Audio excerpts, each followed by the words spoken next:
Hi, my love, and welcome to Yes to Life podcast, a podcast about soulful living and sacred feminine embodiment. It is a podcast about following our dreams, open up to our full potential, and saying yes to life. It is also a podcast about remembering the sacredness of the female body and the feminine essence. My name is Helena. I'm a mother of 6 beautiful children and a sacred, sensual and feminine embodiment guide.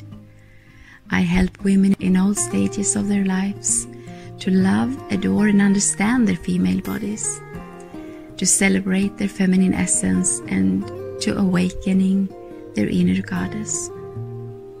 I'm the founder of Blissful Feminine Flow and the creatrix of programs like Yoni Flowering, Womb Bliss, Sacred Bleeding, Blissful Mama, Pleasure Queen, and Sacred Feminine Body Love.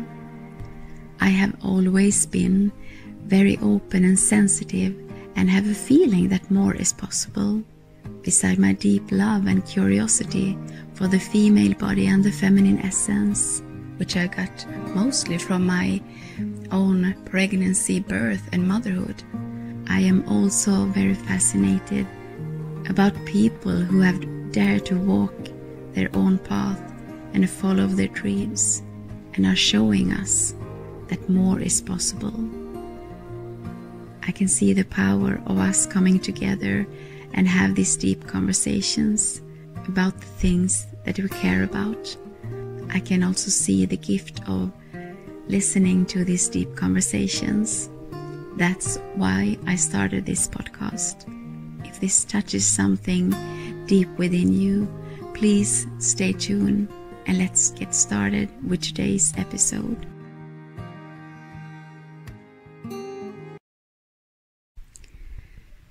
So welcome to another episode of Yes to Life podcast. And today I'm here with this wonderful woman and beautiful goddess, Kristina.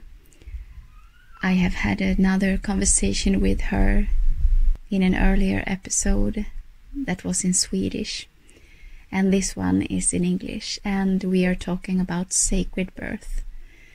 This woman is touching me so deeply.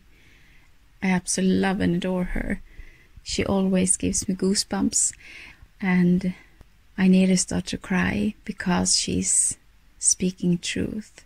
She's touching something deep within my feminine body and my feminine essence, and she is such a gift and a powerful voice and support for the feminine, and especially for birth.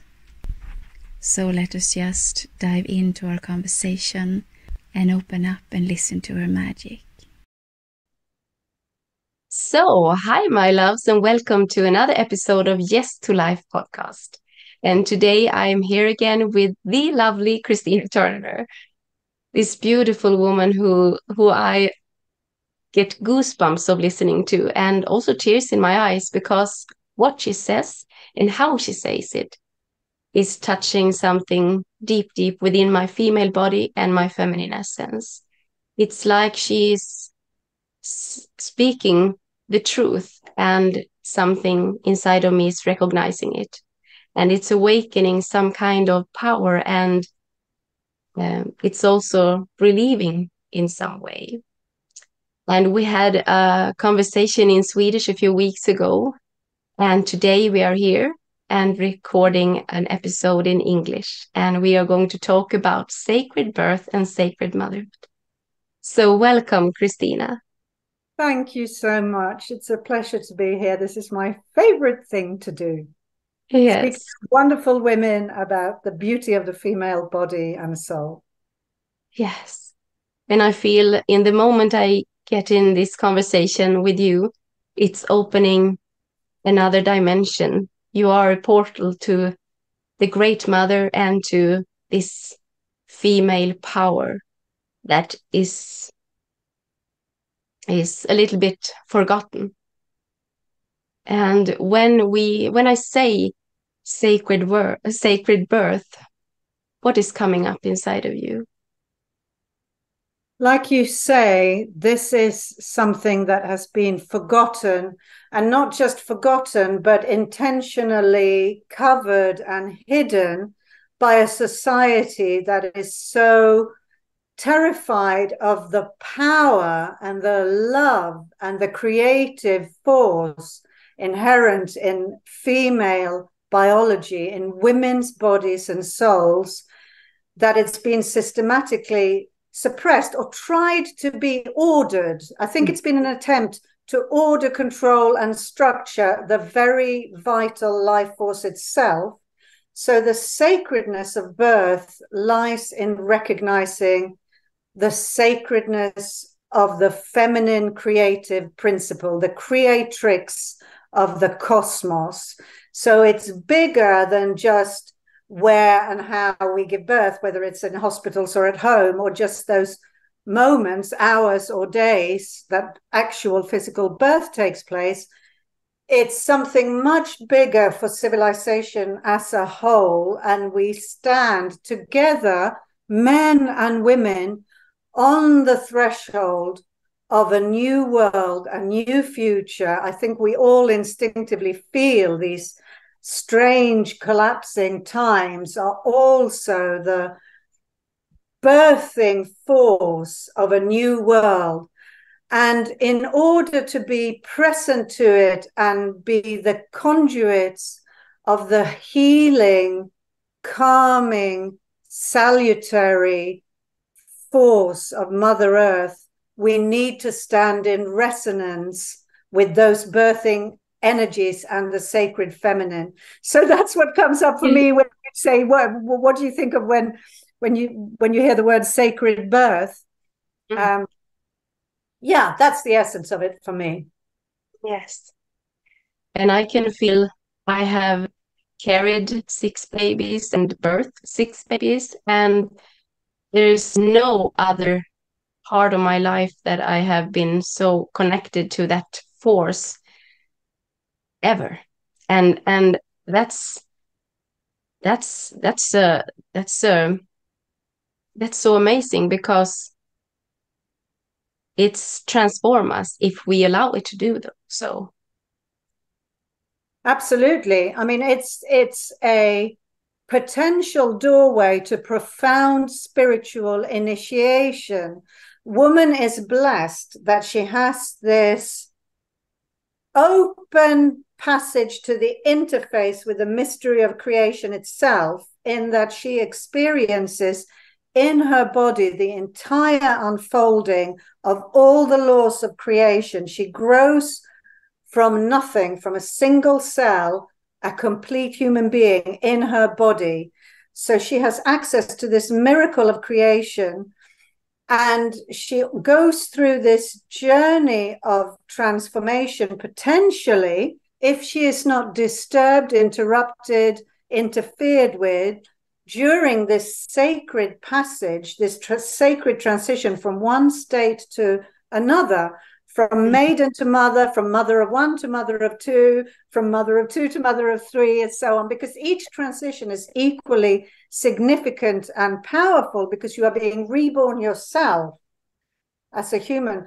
But this access to this incredible initiatory energy depends on your ability to let go of the exterior control mechanisms of the material world and allow yourself to descend into the altered state, the dreamlike, trance-like state, where the personality I call Kristina and you call Kristina takes a step to the side, and the incredible instinctive emotional intelligence of this electromagnetic, emotional, spiritual being comes to the forefront and reveals its divinity and its power.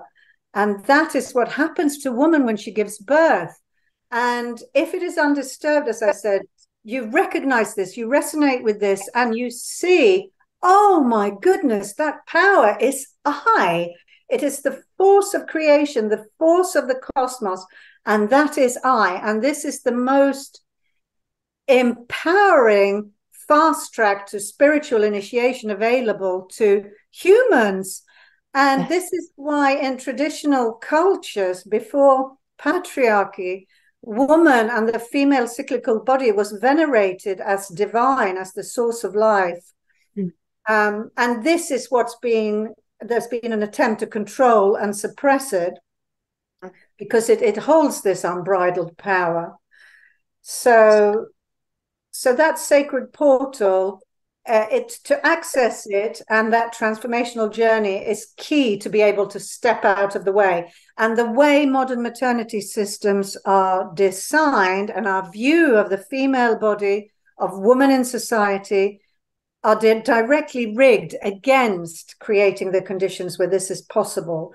And that's one of my missions in life, is to simply facilitate the flow of information to women, to midwives, to birth keepers, to fathers, to children, to parents, to all members of society about what the female body is created to do, is designed to do, and to honor and respect that, and to restore some of the veneration of the feminine female principle that's been lost.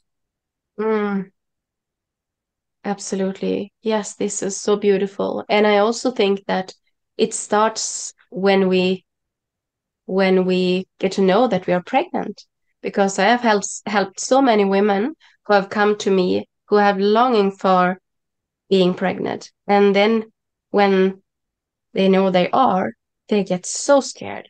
I don't know if I want to keep it. I don't know how to do this. And it's so important to have these sacred birth and pregnant keepers that knows what this journey is about. Because in the same moment we get pregnant, our whole womb and our female body is going to lit up with this sparkly spirit, and everything that we have not looked at is going to come up. Yeah. And that is a journey by itself. And if we can use the pregnancy to be aware all the time and all the way, then it's easier when it comes to birth. Because if we think that we can go into birth and not even have looked or felt something or thought about what this journey is about, then it's harder, I believe.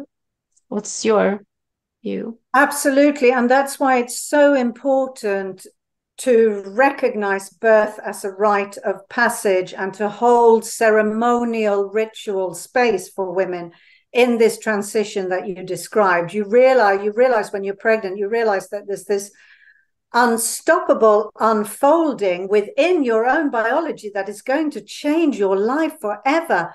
And you are at some level aware of the incredible miracle that's happening, but you're getting no reflection back from society of the magnitude of what is occurring inside of you and for you as a human being. So that's one of the reasons why I've dedicated myself as a sacred birth keeper in the Goddess Temple in Glastonbury, and I hold my own trainings in sacred birth keeping, because we need to rediscover and reconnect with the ceremony that honors a woman when she steps into that pregnancy liminal space where she gets more access to her subconscious, to the other world, to the consciousness of her baby. And she is a sacred space herself. We need to hold space for her so that she can be the sacred space in which creation unfolds. And I think this is a really important lack in our society. We over-focus on the medical aspects of birth, and not just the physiological, anatomical, but we over-focus on risk. Our society, the way birth care has evolved has meant that pregnancy and childbirth has been drawn into the whole healthcare model as one of many diseases and pathologies to be treated in the healthcare system. But this is a fundamentally erroneous view of what pregnancy and birth is. Some women, an absolute minority, maximum 20%, have some health condition that needs to be addressed during pregnancy. But the vast majority of women are simply healthy, and it's a healthy physiological process that is unfolding in them throughout pregnancy, through birth, and through lactation. And adequate support for this is sadly lacking in our culture. And this is what causes so much of the birth trauma that is so prevalent today, and which impacts everyone, because every single person, whether male or female, is born, and how we are born matters profoundly, whether we are born in trauma or in peace and harmony. And by that, I don't mean some sort of romanticized birth where the woman doesn't scream or whatever. You know, birth is blood, sex, guts, roaring, fear, pain, anger, and it's also beauty, love, creation, spiritual transcension, out-of-body experiences. It's the most magnificent, huge experience possible. But if you try and reduce it to just a risk assessment, when it isn't even a pathological condition to start with, you are robbing women and babies from a profoundly spiritual transformational experience that is their birthright. And this is really wrong. And that is why I'm a birth activist.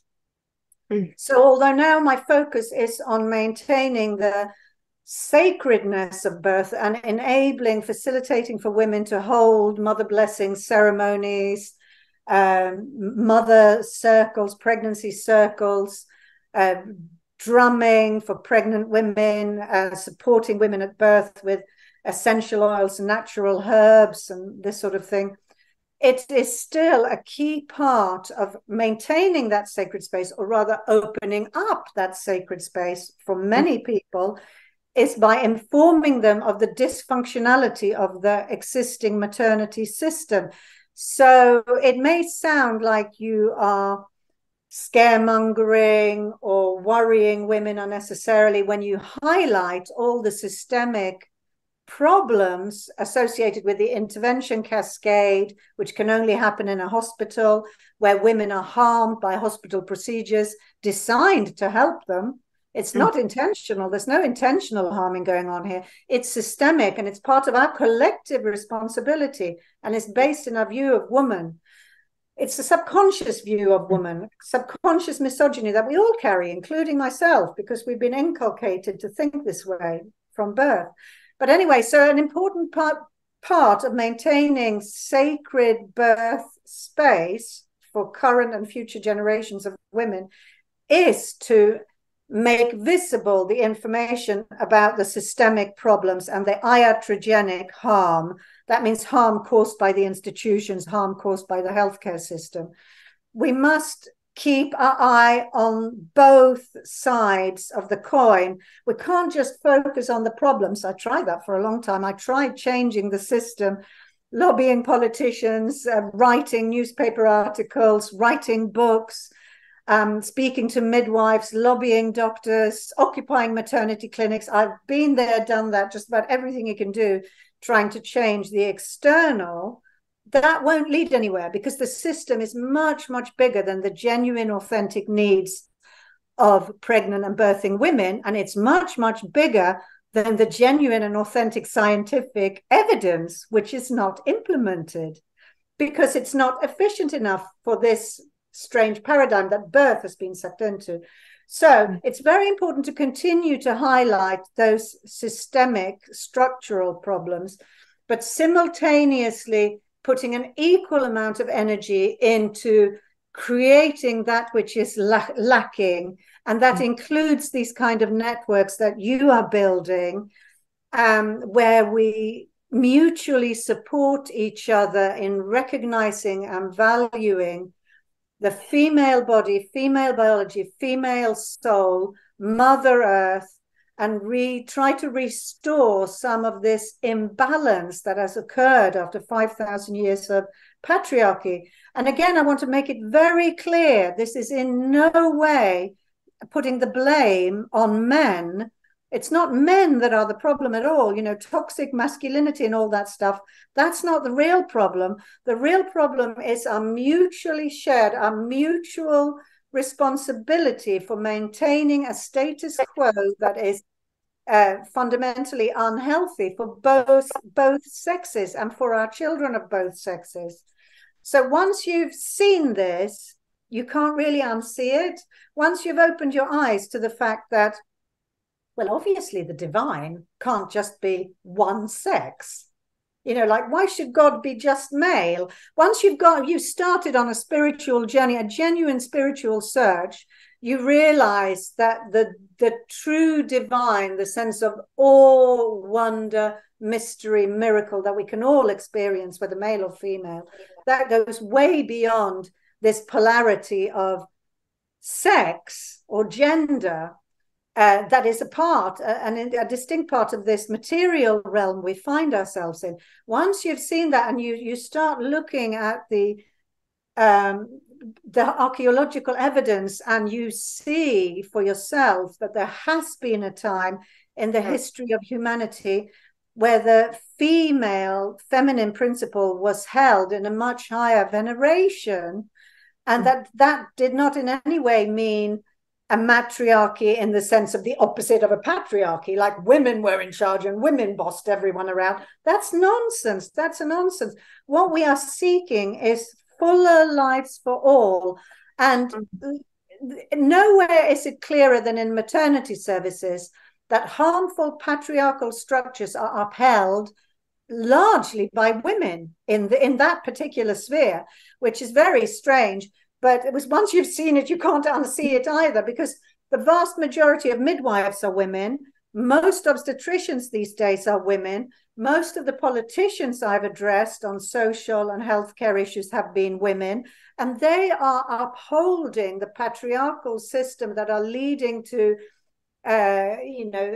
sphincter ruptures in women and instrumental birth, unwanted cesarean sections, inductions where it's not necessary, a view that the female body is somehow faulty, dangerous, and unpredictable, and birth needs to be induced. For over a third of women in Sweden now are considered to not be capable of knowing when their baby's ready. So there's all this fear-mongering, and that's largely perpetrated by women. Nevertheless, that is a patriarchal structure, and it is patriarchal because it stems from a view of medicine that is based in empiricism, science, early science in the 16th and 17th century.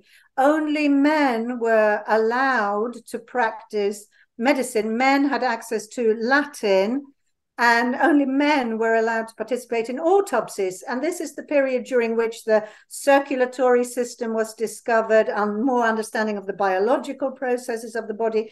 And we moved away from the God-centered view of the universe, where everything was a miracle of God's creation, to actually studying the anatomy of the human body and observing what it did. And this is when male doctors and early scientists stepped into an arena that had been the space of women for thousands, tens of thousands, hundreds of thousands of years. And the women who served as herbalists, wise women, midwives, were vilified as witches, because this is not because the men who were doing it were evil. It's because there was a collective realization that the religious worldview was unsatisfactory and inadequate, and after 1,000 years of Christianity had probably pretty much served its purpose in terms of man's spiritual need, or 1,500 years of Christianity. And so the Enlightenment, to me, truly is an enlightenment. It's an illumination of human consciousness, and a very beautiful and precious thing. And science is part of the holy miracle of creation too. It's our human ability to observe, analyze, and systematize the natural world. But it's the exclusion of women, which again goes back then to a religion which sees the divine as exclusively male. So women were vilified and excluded from their own physiological processes. And the wise women, the herbalists, the midwives disappeared from the birthing arena. Women started to be placed on their back so that the observer, the doctor, could view them for their convenience. You're then giving birth uphill with 30% less space in your pelvis. You're causing complications just from that. And then not knowing about bacteria, going straight from an autopsy to delivering a woman and infecting them with dangerous diseases, and then treating women in hospitals where these diseases spread. Yes. I mean, we go into the whole history of how birth has been pathologized, but this is a key part of what I mean when I say that patriarchal structures are today upheld by women. And I think it's very important that we don't confuse some sort of polarization between men are bad, women are good. It's not that at all. These are just words and terms that we use to describe the systems that are harming all of us, including our boys and men. It just so happens that my particular niche is birth. So I've seen this historical progression from that perspective, and therefore I can describe it. I'm sure other people can describe it from other perspectives. Yes. But it's really, you can see it very clearly in the birthing field. And I see that fear in both men and women for the feminine force and that feminine power and her gifts. So it's something that we have been programmed with, and it's really important to talk about it and to, as you explained, the history. If you haven't thought about this before, this is an opening to start to questioning what is really happening. Because if you start to learn what the woman really needs when she's giving birth and what is really happening, both physiologically and spiritually and psychically and in all her being, it's so much more that we can't really just measure it with some short question. I remember I hold pregnant birth classes for many years ago, and it was to help them, of course, coming into their female body and starts to relax and open up and so on. But I remember how important it was for them to just talk about that they were pregnant, because, as you said in the beginning, the society is not reflecting that back. You don't have, it's almost something ugly to tell. So that goes really deep, and of course we are not supported to go in there if we're not taking that step by ourselves to start to gather this support team. It's not easy to do it by yourself. No, it's very hard to do it by yourself. Few people do succeed in finding the shreds of evidence left there by other women like ourselves. Yes, exactly. Who try and leave little lights along the path for those who come the same way later. But yeah, this is one of the insights I had after all those years of lobbying and writing and trying to speak to politicians and stuff. I realized, hold on a minute, this is not just all the decision makers' fault, because actually the majority of women expect this bad experience of pregnancy and birth. And most women want it because they don't know any different. They do not know any different. And society's view of it, like every single TV show you see, films, social media reels, where you're supposed to include birth in any way. It's a woman lying on her back, people standing over her, doing it for her, helping her for her. She's screaming in agony. So this is all going into our subconscious from an early age. That is what birth is, period. That's what happens during birth. And then we're informed about the physiology of menstruation and given products to deal with it on a practical level, and informed about sex and how to protect ourselves from pregnancy and sexually transmitted diseases.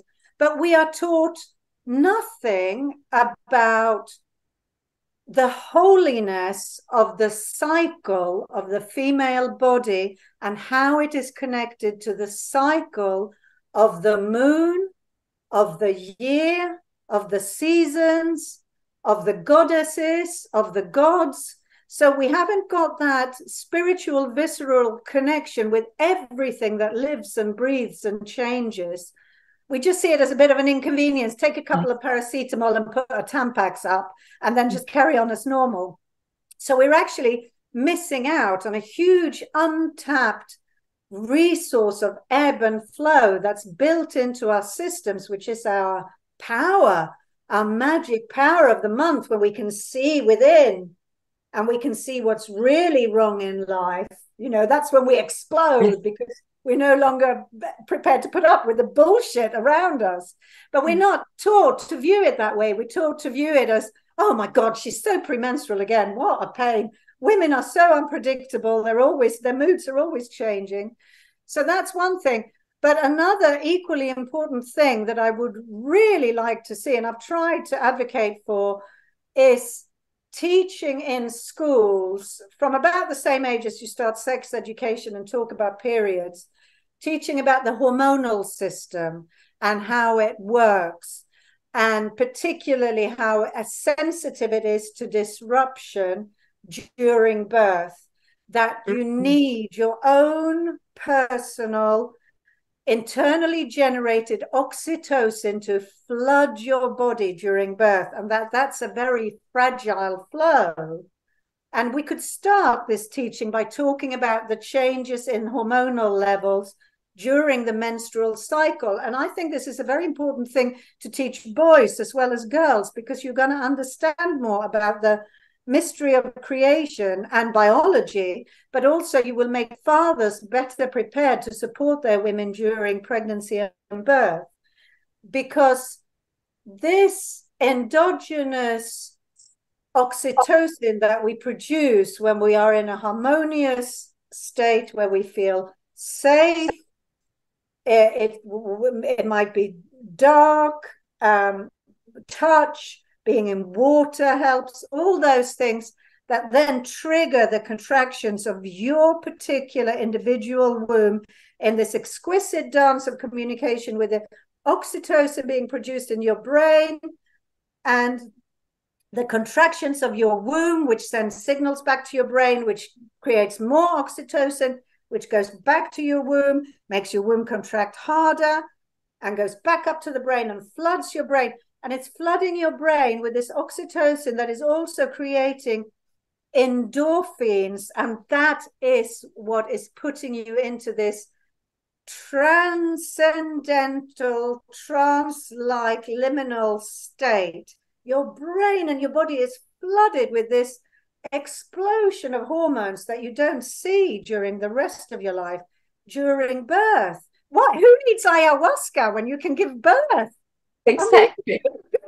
It's the most heart-opening, mind-opening, soul-opening experience. It's very challenging and very powerful, but many of us seek out challenging and powerful experiences, run marathons, go to ayahuasca ceremonies or whatever. But life gives us this in our own bodies.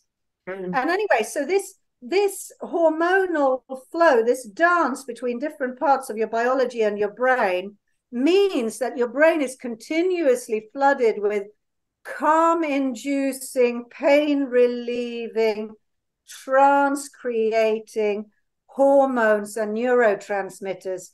Now, if you ask a medical professional on a maternity ward, they are likely to say that, well, it's exactly the identical molecule we give when we induce labor. It's oxytocin. We give women oxytocin when we induce labor. And yes, they do. It's synthetic oxytocin. The molecule is identical. It's given in an IV drip. So it goes directly into your bloodstream. And through your bloodstream, it reaches your womb and it makes your womb contract, but not at the pace that your own personal brain determines, but at an artificially set pace to suit all women generally. And what's more, it goes through your whole blood system, all your blood flow. But there is something, a very clever mechanism we have, which is called the blood-brain barrier, which prevents toxins from reaching your brain. Bacteria protects your brain.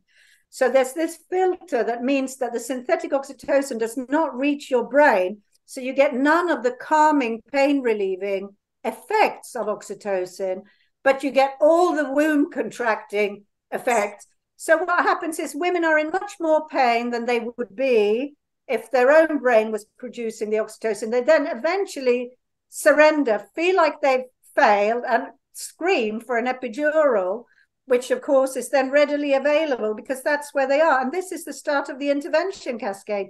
The epidural then relieves the pain somewhat, but puts you out of touch with the very organs that are progressing birth.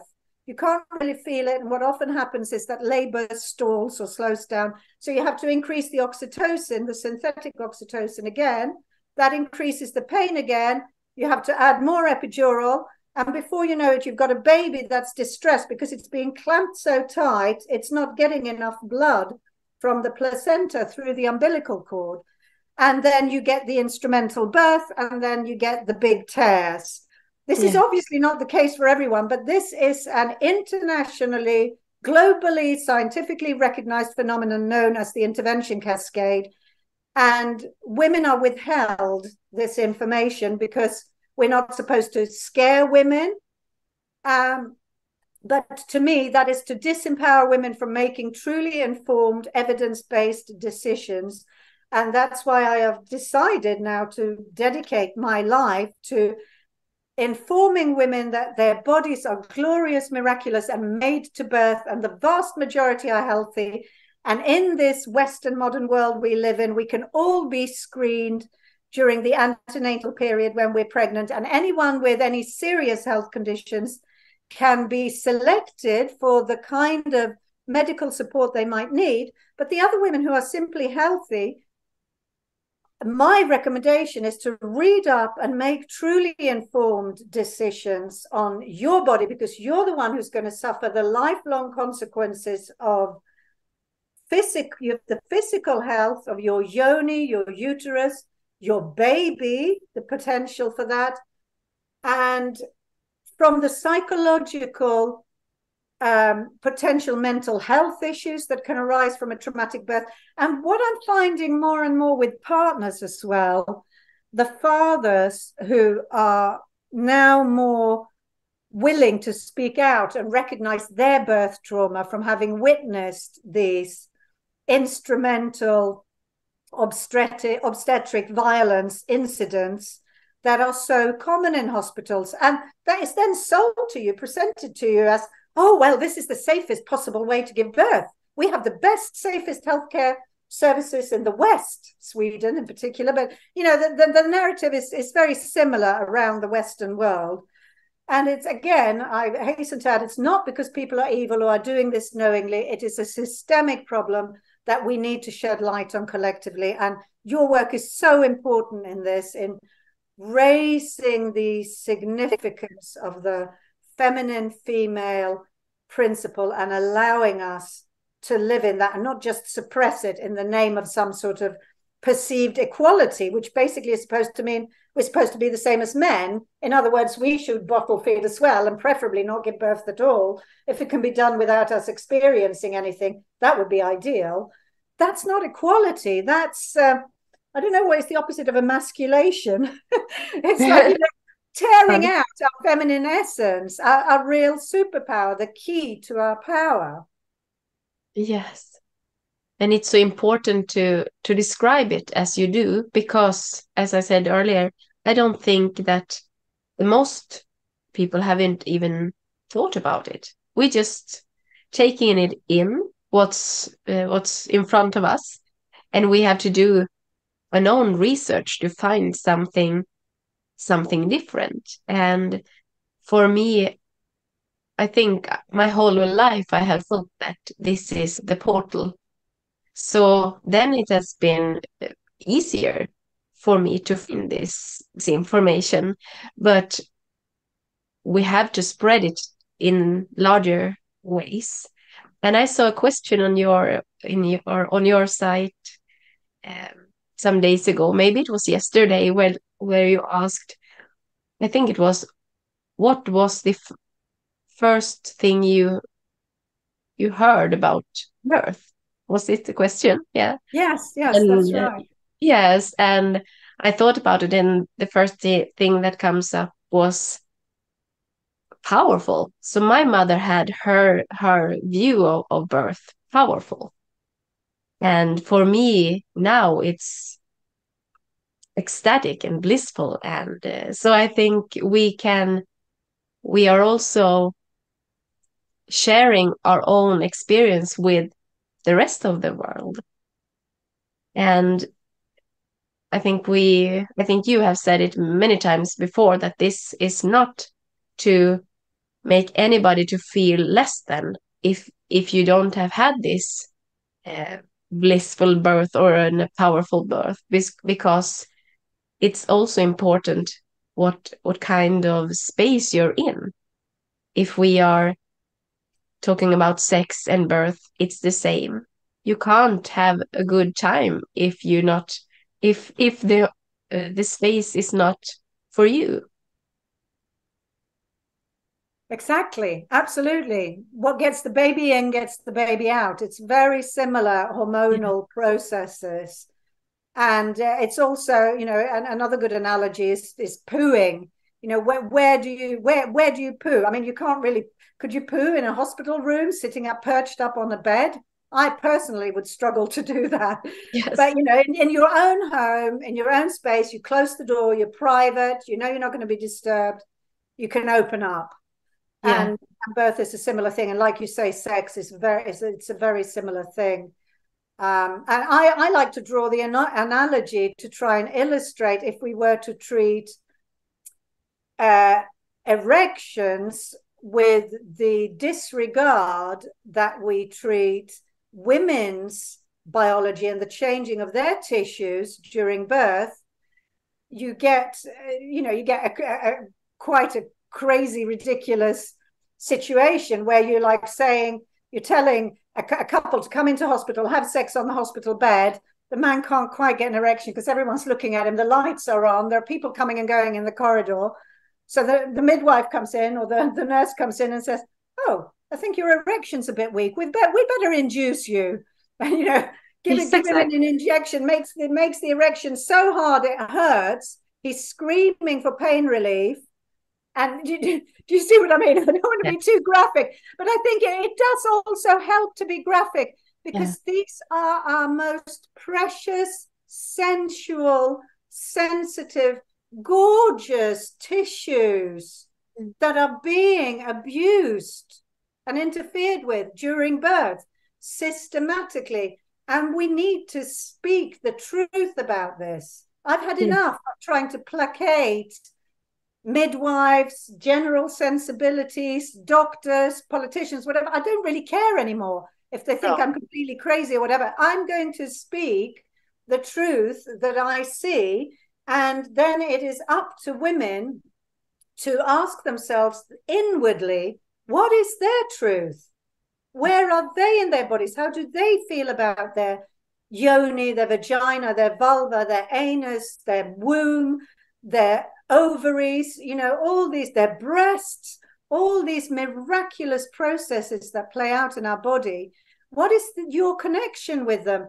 Because these are the structures that are going to be giving birth. And what supports them the most? You personally, as an individual, not general population, not me, not someone else, but you personally. Where do you feel most in your groove? Where do you feel most relaxed? what do you personally need to connect with those parts of yourself, and seek out other women who think in a similar way to you, so that you can be supported and recognized in finding your truth. Because at the end of the day, it's your body that's going to be giving birth. It's not the hospital system that's giving birth.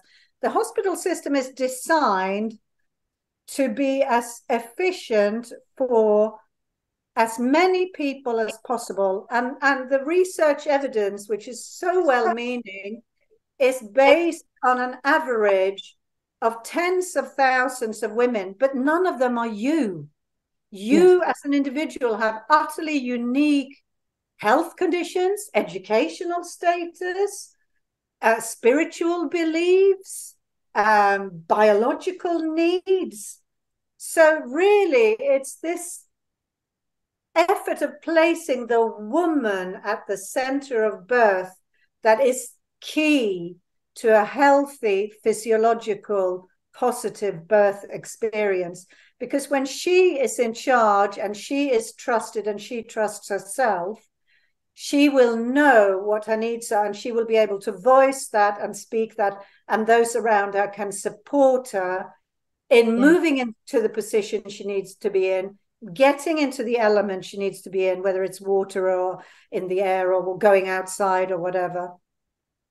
And if she needs hospital care, she needs hospital care. But the point is, the system is rigged against her having choice from the get-go.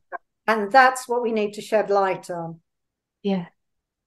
Yes, absolutely. And I remember when I was giving birth at the hospital, I think that we can be, if we don't have the courage to birth at home, or if we don't feel that we have the support, because for me, I trusted my body, I trusted my capacity to birth, but I was a little bit afraid. I didn't want to think about how is my baby okay when it came out. So for me, 3 births, I went to hospital, but I was so in my own energy and in my own birthing field. So the midwives was just standing there and backing away, and afterwards they were asking me, they had never, what did you do? They had never seen something like that. So we can also see it like that. We don't have to go in there and do it their way if we are going there. So it was very beautiful, and all this birth I did in the hospital, they have come to me afterwards and asked. And I know a midwife that is working there, and they were talking about me when they have their breaks and so on. So maybe they don't see it as often. Maybe some No, midwives they never don't. see No, it. they don't. It's rare for midwives to witness a physiological birth today. Yeah. It's rare. And most obstetricians have never seen an undisturbed birth. No. So, yeah. And no, of course, there are many, many experiences like yours. It's not like I'm saying everyone who goes into hospital is going to be abused. I'm just trying to shed light on a general trend in the Western world. And it is quite possible to have empowering, beautiful spiritual experiences in hospital as well, particularly if, as you take responsibility and allow yourself to go inwards, whether it's by luck, your upbringing, whatever it is, that allowed you to do that. That's wonderful. And there are many women who that happens to. And you can also be lucky in that you get the perfect midwife for you, and her shift clicks with your birthing time, and you have an amazing ecstatic experience in hospital. But it is a lottery. That's the thing. Yes. You can't plan for getting a particular midwife or a particular time slot, because that's not the nature of birth. Yes. So yeah, I just want to be clear. It's not that I'm anti-hospital at all. I'm just trying to empower women to make more informed choices. Yes, and I totally agree with you, Kristina, because I can I can see the different birthing home in a pool and birthing in the hospital. Of course, it's totally different. But I just wanted to say it as you don't have to take everything they say to you and give to you. But you have to do the work by yourself, also to prepare yourself and to be safe in yourself, because Absolutely. And you I think can't trust. that's like really important. If you choose to give birth in hospital, to make sure you claim that space as Yes. your space, your queen. For the period you're in there, you are the queen of that room. You move the furniture around if you need to, get into your own clothes, create your birth altar with your symbols, what makes you feel secure and powerful, use your smells, put up your affirmations or whatever you need around you, and claim that room. So the minute someone else steps into that room, healthcare personnel or whoever, they realize, oh, wow, this is not like the corridor out there. This is someone else's space. They should smell that, see that, feel that the minute they step into the room, and be in veneration for you, asking you what you need, not telling you what you're going to do next. See what I mean? That's, if we can tip that power balance, we've claimed the space as our own, and then you will be much more free to follow your physiology. Absolutely. In my own case, what happened for me was that my first son was born in an alternative birth clinic with a midwife and no interventions. It was like right next to a hospital in Stockholm. So I just basically got a room where I gave birth without anything really. There were midwives there and so on, and I could have been transferred if I needed to, but I didn't need anything. But I was sufficiently disrupted by the journey into hospital, which was stressful in itself. Then my labor slowed a bit, and then it started again. And then the midwife's shift changed. So the woman who was the center of my universe, who was holding everything together for me, and it was going so well with her, she just suddenly said, sorry, I've got to go now. Here's my colleague taking over. To me, that was a complete disaster. Giving birth is a relationship-based process, and healthcare systems can't fully compensate for that relationship. So I eventually gave birth and everything was fine, but it made me realize that next time I'm not going to move from my home unless there is something physiological, unless there's a problem, I've got to face some sort of something, some illness or something. So I gave birth to the other two at home, and I had a home birth midwife visit me during pregnancy. So I knew her, I was comfortable with her. She was coming into my space. I could poo and have sex in that space if I wanted to. And I set up a birthing pool and so on. And then what you're talking about earlier is very interesting, because that fear, the concerns about birth and what's going to happen to your baby, that is a really important thing to acknowledge, because it is easy, again, to romanticize birth and pretend that there is not fear associated. I think fear is an integral part of birth, and that it is part of passing through that portal, that descent into the deepest, darkest space where life meets death. You have to go all the way to the potential of death to retrieve your baby. And that is frightening. It is frightening, and we need to acknowledge that. And all the interventions of the modern healthcare system are designed to try and mitigate that fear, that danger, that risk. And it does mitigate some of the risks for some people, but it takes away more than it protects people from for the majority. It harms more than it helps for most women.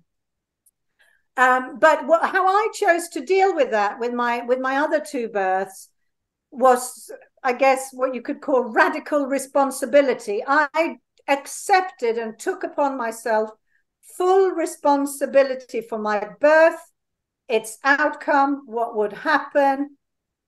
And that was necessary for me to be able to stand in my power. We are so conditioned by society to constantly give away our authority over ourselves. because it's comfortable. Because if we give away authority, we don't have to be responsible either. Do you see what I mean? So it's very tempting to say, oh, well, the hospital, they know what they're doing. All the doctors and nurses, they know what they're doing. I just go with the flow. I go with the system. It's the safest possible way to give birth. It seems like you're handing yourself over to a safer authority, but what you're also doing is you're giving away your self-responsibility, and that is not a healthy psychological mechanism. It's a cop-out if I'm just crass about it. Yeah. And this is what leads to many of the problems in birth in over medicalized Western society, is that women are conditioned from very young to give away their authority and ownership of their own bodies. Women's rights and feminism and so on has compensated for a lot of these things. I mean, like most recently with the whole Me Too wave of, it's no longer socially acceptable to do what happened to me all the time in the 1980s, like men grabbing your butt or whatever, or commenting on your underwear or whatever. You just can't do that stuff anymore. And that's a good thing. That's a good thing.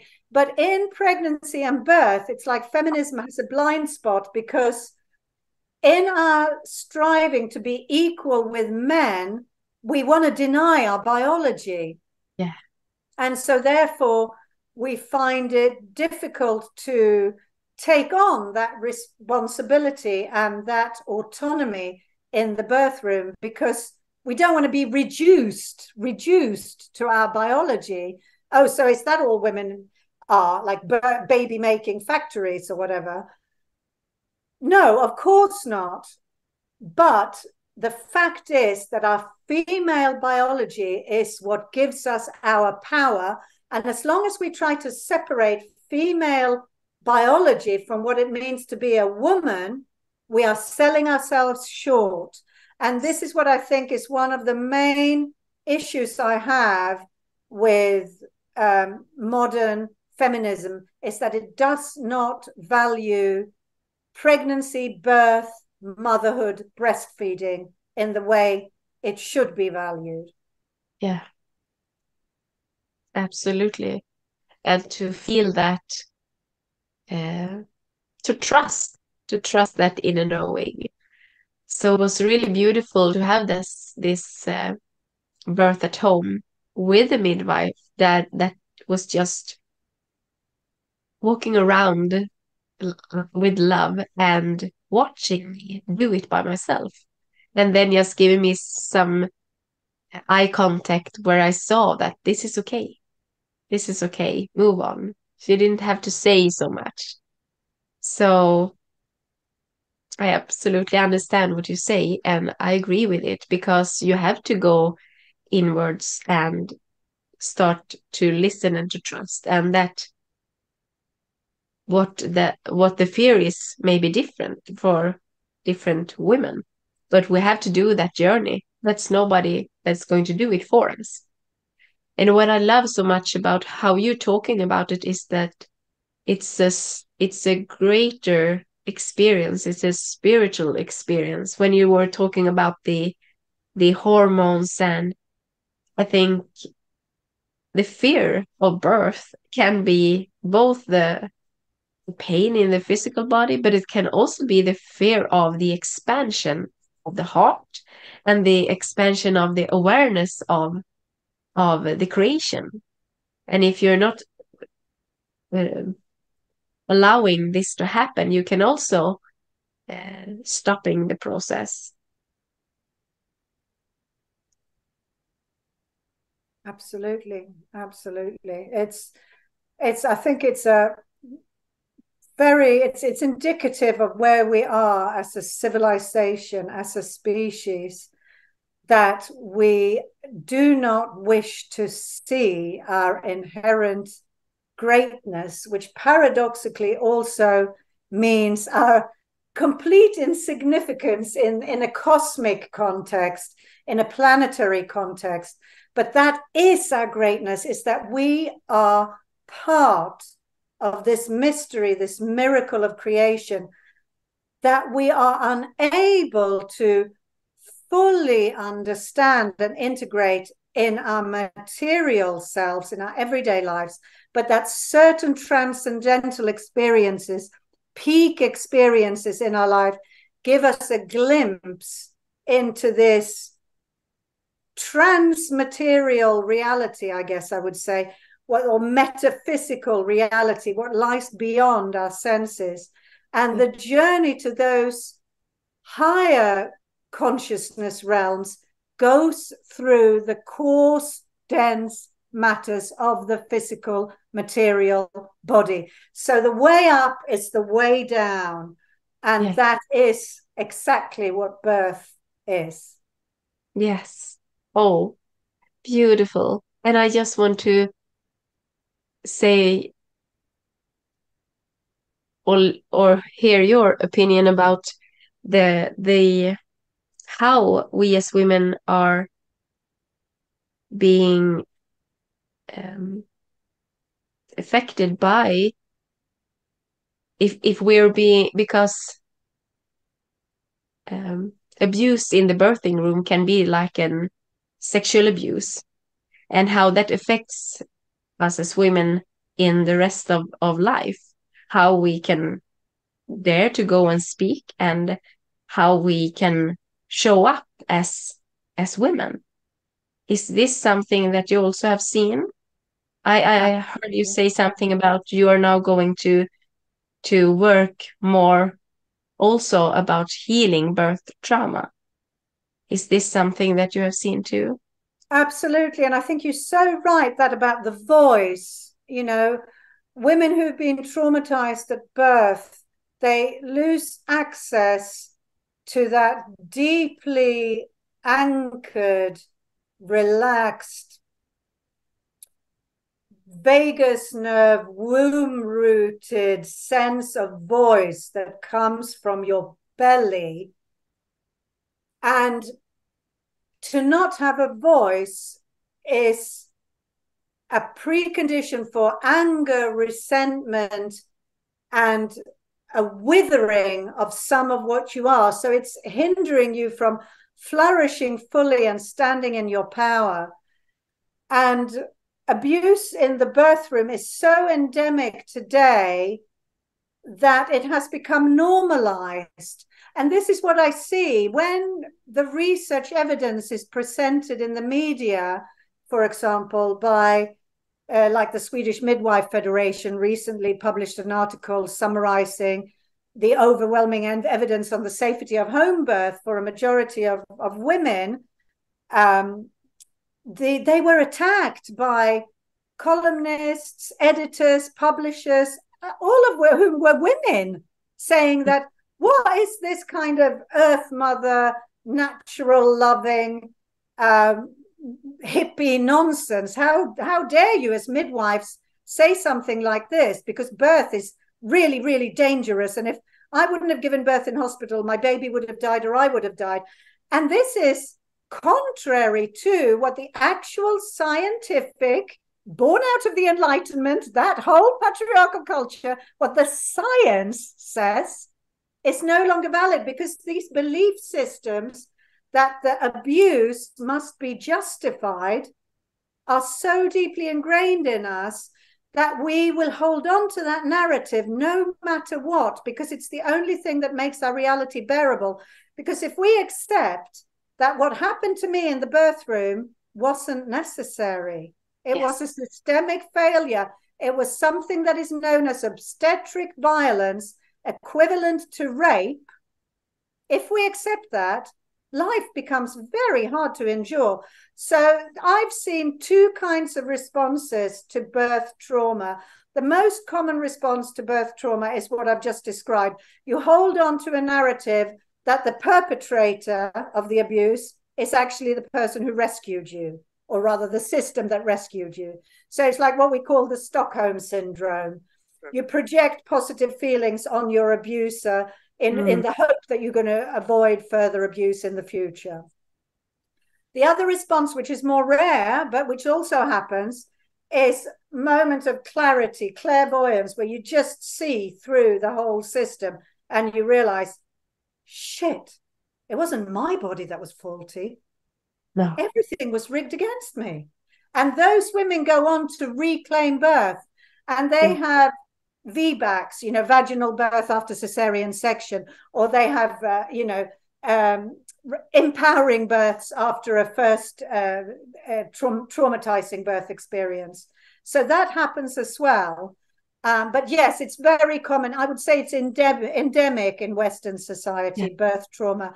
And of course, that's affecting how we see, how we view woman generally, and by extension, how we view the planet, the mother, the great cosmic mother Earth, and how we treat her. We treat her as a resource to meet our short-term, immediate gratification needs, and exploit and abuse her as we abuse woman in principle. And again, I'm not saying this is what men do to women. I'm saying this is what we collectively do to the feminine principle.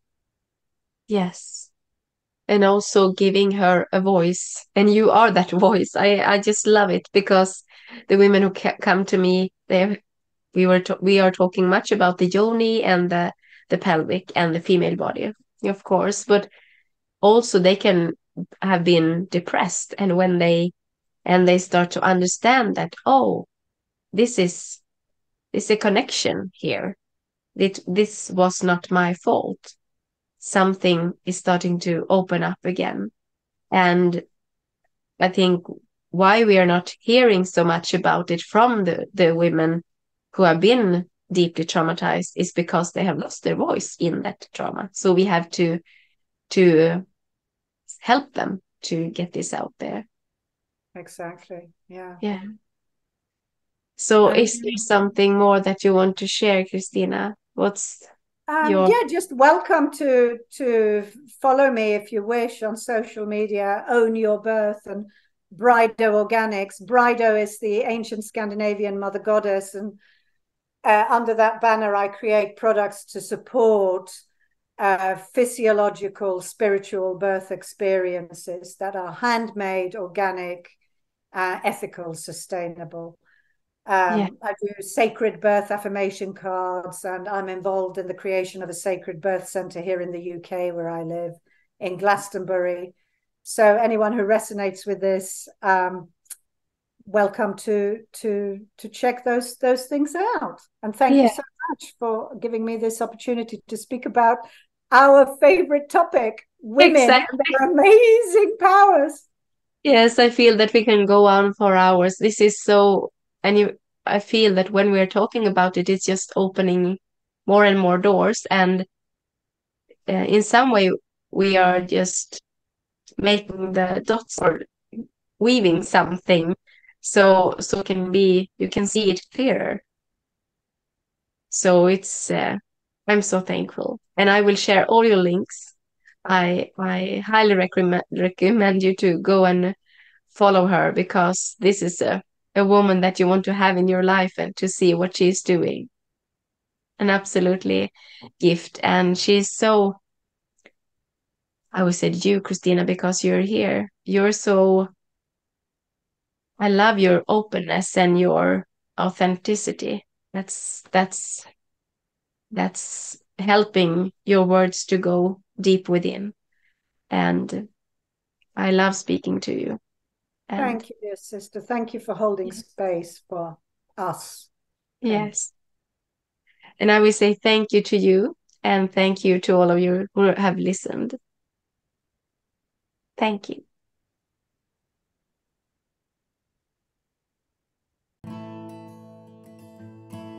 Thank you for listening. If this was touching you, please feel free to share. And to find out more, check out the links below.